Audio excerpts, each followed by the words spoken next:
Bayangkan sebuah kota yang dipahat langsung dari tebing batu merah. Bukan desa kecil, bukan benteng terpencil, tapi ibu kota kerajaan, pusat perdagangan internasional, dan rumah bagi puluhan ribu manusia.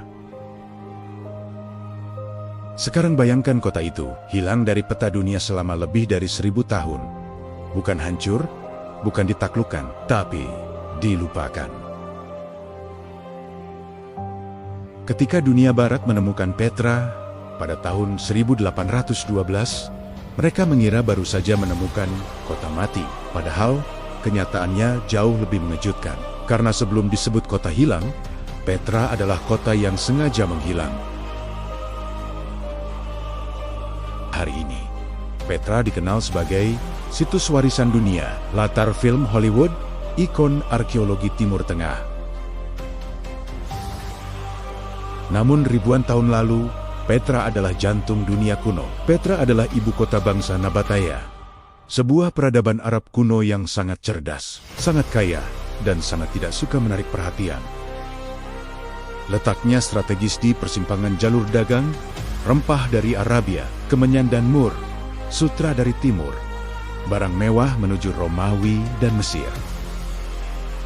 Jika kamu hidup di dunia kuno dan ingin menguasai perdagangan, Petra adalah tempat yang harus kamu lewati, dan justru disitulah konflik besar dimulai.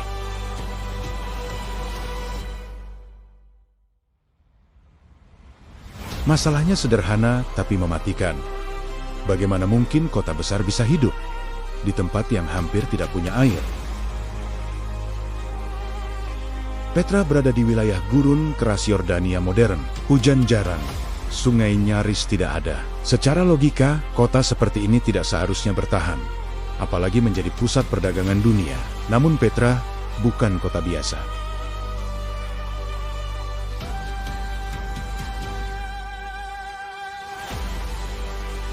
Bangsa Nabataya menguasai satu hal yang jarang dimiliki peradaban lain. Manajemen air tingkat dewa.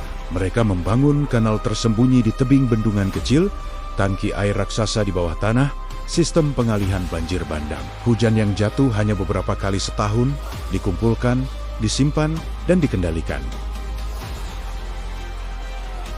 Ironisnya, Petra tidak mati karena kekurangan air, tapi karena dunia luar tidak tahu bagaimana sistem ini bekerja. Dan ini membawa kita ke hal paling mengejutkan. Banyak kerajaan besar tahu Petra itu kaya, tapi hampir tidak ada yang berani menyerang. Kenapa? Karena Petra terlindungi tebing tinggi, hanya bisa diakses lewat celah sempit bernama Sik, mudah dipertahankan dengan sedikit pasukan. Dan Nabataya bukan bangsa barbar. Mereka diplomat ulung. Alih-alih perang, mereka membayar pajak, bernegosiasi, menyesuaikan diri dengan kekuatan besar. Bahkan ketika Romawi datang, Petra tidak dihancurkan. Petra diserap.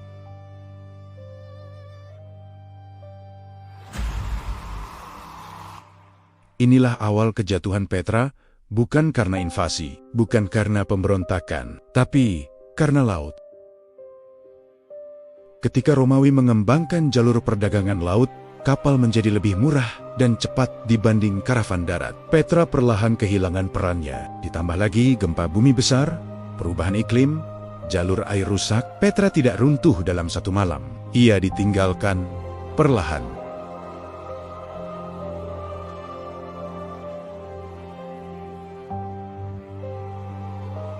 Inilah bagian yang jarang diceritakan. Petra tidak kosong sepenuhnya.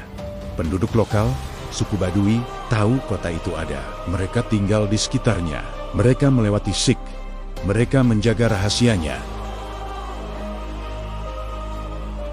Bagi mereka, Petra bukan kota hilang. Petra adalah kota yang tidak perlu diketahui dunia luar. Dan selama berabad-abad, rahasia itu berhasil dijaga. Tahun 1812, seorang penjelajah Swiss bernama Johann Ludwig Burckhardt menyamar sebagai peziarah Arab. Ia mendengar desas-desis tentang kota batu tersembunyi. Dengan bantuan pemandu lokal, ia melewati Sik dan melihat fasad raksasa Al-Kasna untuk pertama kalinya. Dunia barat terkejut, bukan karena kota itu ada, tapi karena kota sebesar ini bisa dilupakan begitu lama. Sebelum foto-foto, sebelum turis, sebelum film, Petra adalah kota hidup, kota dagang, kota religius, kota teknologi, bukan monumen mati. Ironisnya, justru setelah ditemukan, Petra mulai kehilangan kesunyian yang menjaganya selama berabad-abad. Petra mengajarkan kita satu hal penting. Tidak semua kota hilang karena kehancuran. Sebagian hilang karena tidak lagi dibutuhkan oleh dunia yang berubah. Dan mungkin, di balik pasir dan gunung lain di dunia ini, masih ada kota-kota yang tidak ingin ditemukan. Karena sejarah tidak selalu menunggu untuk ditemukan. Kadang, ia memilih untuk bersembunyi.